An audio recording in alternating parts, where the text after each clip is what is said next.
We don't have records that 9/11 was done by Muslims. It is just a hypothesis. Muslims are being targeted. They're called as terrorists. Directly and indirectly, they're the politicians. For the vote bank, for the power, for the money. The thousands of innocent people that have been killed in Afghanistan goes to Iraq. More people are being robbed, more people are being raped. The main purpose is what? Oil. It's an open secret. They have Buddhist terrorists, they have Hindu terrorists, they have Sikh terrorists, they have Jewish terrorists, we have Christian terrorists. Terrorism is not the monopoly of any religion. It is not.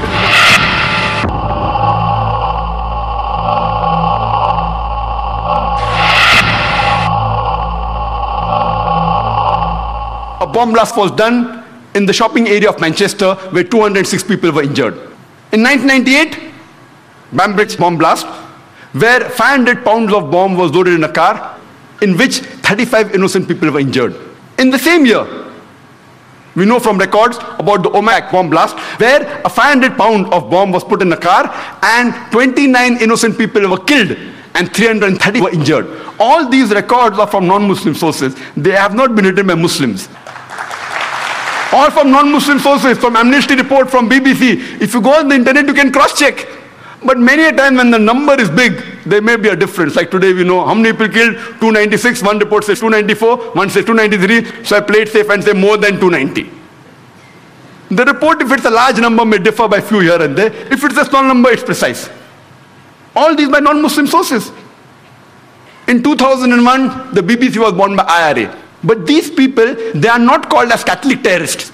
Today, the UK government is more afraid of Muslim terrorists. I don't know from the records of the UK government how many confirmed Muslim terrorists have done bomb blast in UK.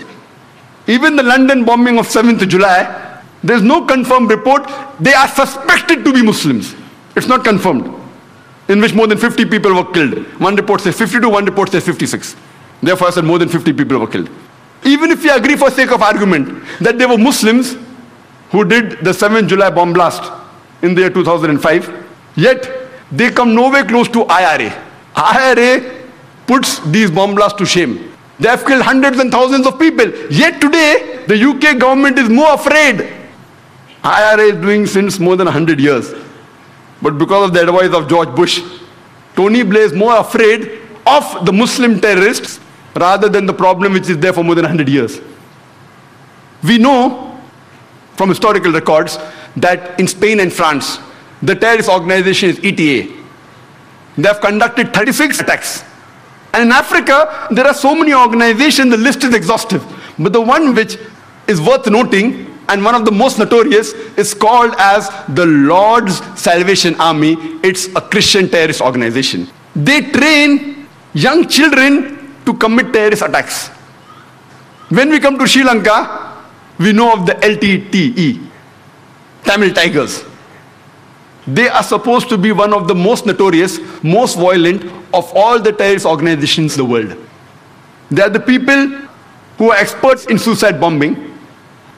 And they even take help of children. They train them and they let them take part in suicide bombing. Normally people are known that the Palestinian do suicide bombing, Iraq is the suicide bombing. If you historical record, the people who have popularized suicide bombing are the LTTE, Tamil Tigers. Who are they? They are Hindus. But the Indian report doesn't say Hindu terrorists, they say LTTE. When we come to India, many a times, most of the terrorist attacks that we hear of, majority of them, they talk about Kashmiri militants. Whether the attacks are right or wrong, we can discuss some other time. But how many times do we hear? And what Justice Housebert Suresh said, he named many of the terrorist attacks taking place in India. I wonder how many of the people in the audience have heard of them in the newspapers. How many? Those people who are involved, like honorable people like Justice Housebert Suresh, and those in the field, they're aware of it. But the general masses, we aren't aware of it. Whenever terrorist attacks are talked about, most often they're talked about Muslim terrorists. Why? In India, there are terrorist organizations belonging to almost all different religions. Almost all. We know of the Sikh terrorist organization, Bhindranwala group, in Punjab. We know that the Indian government, on the 5th of June, 1984, they took over the Golden Temple, in which 100 human beings were killed. In retaliation, A few months later, on 31st of October 1984, the then Prime Minister, Srimati Indira Gandhi, she was assassinated by one of her security guards who was a Sikh. If you go to the South Asian terrorism portal site, not run by Muslims, run by non-Muslims, and you see the list of terrorist attacks done by all the people, the Muslims are in a minority. But that's never highlighted in the media.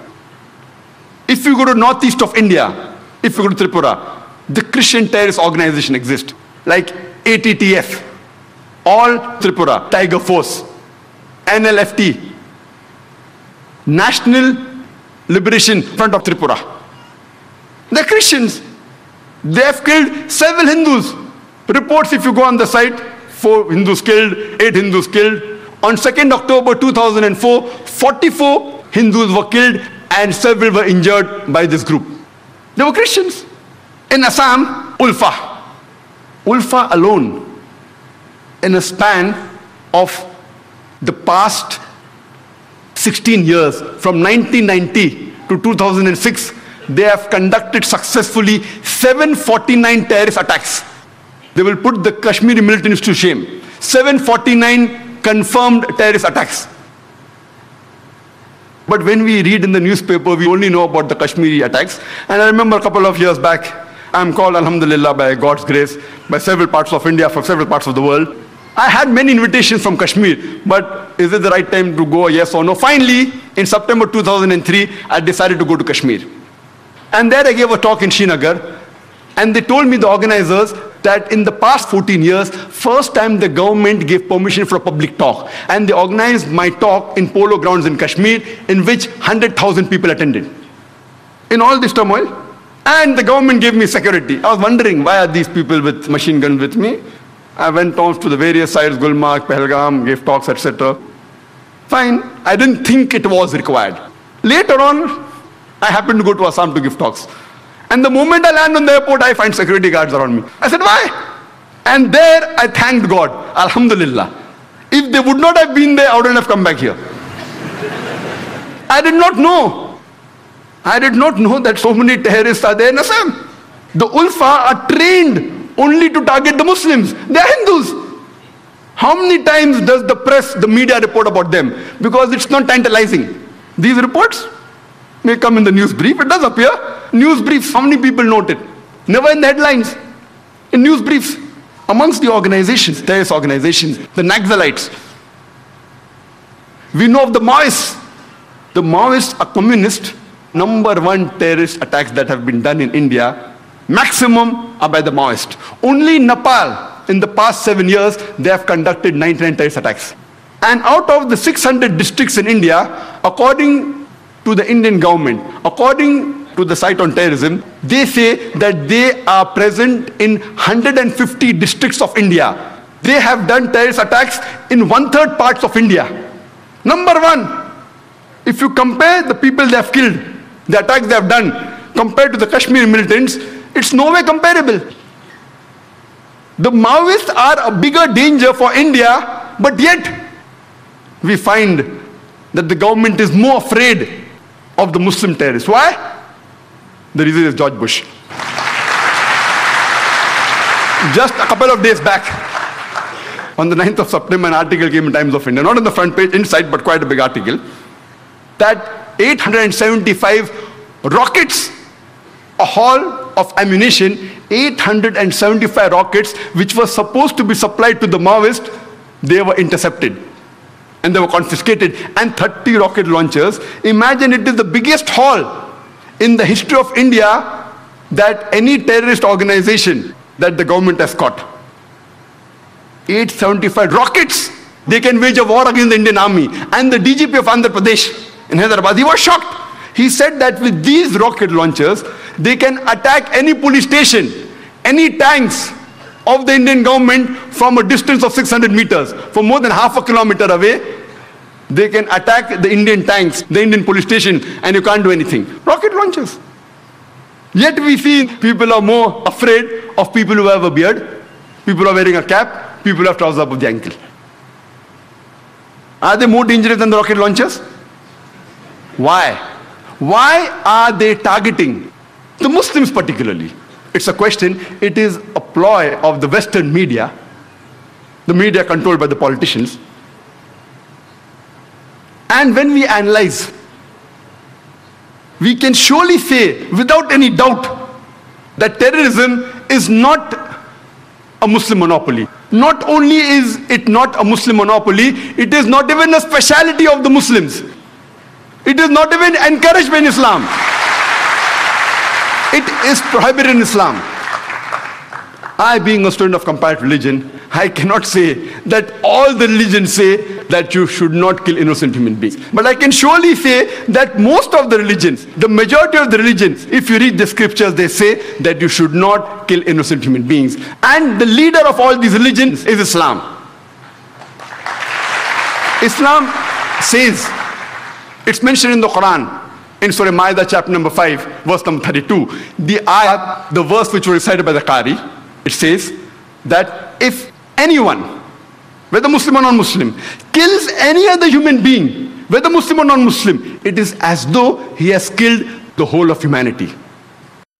I know of many religious scriptures which say that you should not kill innocent human beings. But Quran does not only say that, it says that if anyone kills any other human being, unless it be for murder or for creating corruption or for spreading mischief in the land, it is as though he has killed the whole of humanity. Quran goes a step further and says that if you kill any innocent human being, it is as though you have killed the whole of humanity. I don't know of any religious scripture which says that if you kill any innocent human being, it is as though you have killed the whole of humanity. And further, Quran goes on to say that if you save any single life, any single human being, it is as though you have saved the whole of humankind. Islam is derived from the Arabic word salam or salam, which means peace. It comes from the Arabic word silm, which means to submit your will to Almighty God. Islam in short means peace acquired by submitting your will to Almighty God. Islam condemns all forms of terrorism, all forms of acts which kill innocent human beings. Irrespective whether it's 9/11, where the Twin Tower attack, or the 7th of July, where more than 50 innocent people were killed in London bomb blast. The New York Towers, more than 3,000 people were killed. In the London bomb blast, more than 50 were killed. Or whether it be the serial bomb blast in 93 of Bombay, where more than 250 people were killed. Or the bomb blast that took place recently on the 11th of July 2006, where more than 200 people were killed, are to be condemned. It is prohibited. You cannot justify killing of any innocent human being. Many Muslims, many a times, to appease the government, they put a full stop there. I never put a full stop here. I continue and say, we also have to condemn the thousands of Afghanis that have been killed in Afghanistan, the thousands of innocent people that have been killed in Iraq, the thousands of people that are killed in Gujarat, the thousands of people killed in Palestine, thousands of people killed in Lebanon. We can't put a full stop. Who are you afraid of? All sorts of terrorism in which innocent human beings are killed have to be condemned, whether done by Muslims or non-Muslims.